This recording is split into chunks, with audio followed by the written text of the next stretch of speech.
Hello ನಮಸ್ತೆ friends, welcome back to my YouTube channel. Guys ನೋಡಿ, ಕರುಗೆ ಆ ಕರಳಲ್ಲಿ ಹುಳ ಬಿದ್ದಿದೆ. ಆ ಹುಳ ಬಿದ್ದಾಗ ನಾವು ಅದನ್ನು ನೋಡಿಕೊಂಡು ತಕ್ಷಣ ಮನೆ ಮದ್ದು ಮಾಡಬೇಕು. ಇಲ್ಲ ಅಂದರೆ ನಾವು ನೋಡ್ಕೊಂಡಿಲ್ಲ ಅಂತಂದರೆ ಅದು ಗಾಯ, ಅದು ಇನ್ಫೆಕ್ಷನ್ ಆಗಿ ದೊಡ್ಡದಾಗಿ ಕರುಗೆ ತುಂಬ ತೊಂದರೆ ಆಗೋ ಚಾನ್ಸಸ್ ಇರುತ್ತೆ. ನೋಡಿ, ಫಸ್ಟು ಗಾಯನ ಕ್ಲೀನ್ ಮಾಡಿಬಿಟ್ಟು ಬುಟೆಕ್ಸ್ ಹಾಕ್ತಾಯಿದ್ದೀವಿ ನೋಡಿ ಆ ಹುಳ ಬಿದ್ದಿರೋ ಜಾಗಕ್ಕೆ. ನಿಮ್ಮಲ್ಲೂ ನೀವು ಹಸು ಸಾಕಿದರೆ ಕರುನಲ್ಲಿ ಈ ಥರ ಅನುಭವ ನಿಮಗಿದ್ರೆ ನನಗೆ ಕಮೆಂಟ್ ಬಾಕ್ಸಲ್ಲಿ ಕಮೆಂಟ್ ಮಾಡಿ.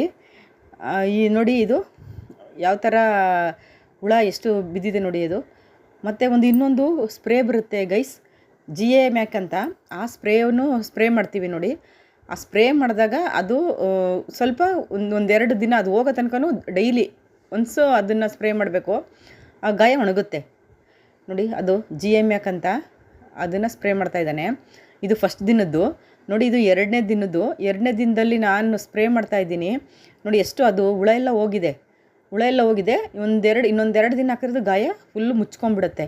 ಎರಡನೇ ದಿನಕ್ಕೇ ನೋಡಿ ಹುಳ ಇಲ್ಲ, ಜಸ್ಟು ಇನ್ನೂ ಓಪನ್ ಇದೆ ಅಷ್ಟೇ ನೋಡಿ. ಅದನ್ನು ಇವತ್ತು ನಾನು ಸ್ಪ್ರೇ ಮಾಡ್ತಾಯಿದ್ದೀನಿ. ಅದನ್ನು ಸ್ಪ್ರೇ ಮಾಡಿದಾಗ ಅದು ಗಾಯ ಒಣಗಿ ಫುಲ್ಲು ಅದು ಒಣಗೋಗ್ಬೇಕು. ಅಲ್ಲಿ 2-3 ದಿನ ಸ್ಪ್ರೇ ಮಾಡಿ ಆದಮೇಲೆ ಅದು ಒಣಗೋಗಿದಾಗ ನೋಡಿಕೊಂಡು ಇದು ಮಾಡಬೇಕು ಫ್ರೆಂಡ್ಸ್. ಇಲ್ಲಾಂದ್ರೆ ಹಂಗೆ ಬಿಟ್ಬಿಟ್ರೆ ಅದು ಒಂದಿನ ಸ್ಪ್ರೇ ಮಾಡಿಬಿಟ್ಟು ಹೋಗಿದೆ ಅಂತ ನೋಡ್ಕೊಂಡಿಲ್ಲ ಅಂತಂದರೆ ಅದು ಗಾಯ ದೊಡ್ಡದಾಗೋ ಚಾನ್ಸಸ್ ಇರುತ್ತೆ.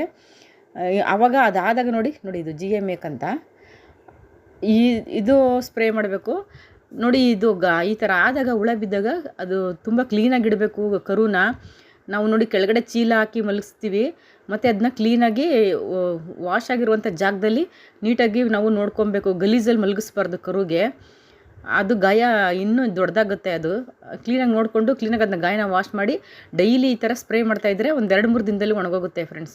ಇದು ಎರಡನೇ ದಿನದಲ್ಲೇ ಇಷ್ಟು ಹೋಗಿದೆ ನೋಡಿ, ಫುಲ್ಲು ಒಣಗಿದೆ. ಇನ್ನೊಂದು ಸ್ವಲ್ಪ ಇದೆ, ಇನ್ನೊಂದು ದಿನ ಸ್ಪ್ರೇ ಮಾಡಿಬಿಟ್ರೆ ಕರೆಕ್ಟಾಗಿ ವಾಸಿ ಆಗುತ್ತೆ.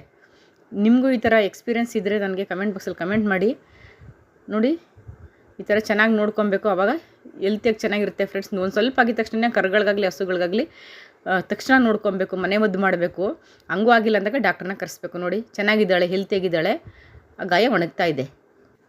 ಇಂತಹ ಇನ್ನಷ್ಟು ಫಾರ್ಮಿಂಗ್ ಮಾಹಿತಿಗಾಗಿ ನನ್ನ ಚಾನಲ್ನ ಸಬ್ಸ್ಕ್ರೈಬ್ ಮಾಡಿ, ಲೈಕ್ ಮಾಡಿ, ಶೇರ್ ಮಾಡಿ, ಕಮೆಂಟ್ ಮಾಡಿ. ನನ್ನ ವಿಡಿಯೋ ನೋಡಿದ್ದಕ್ಕೆ ಥ್ಯಾಂಕ್ ಯು.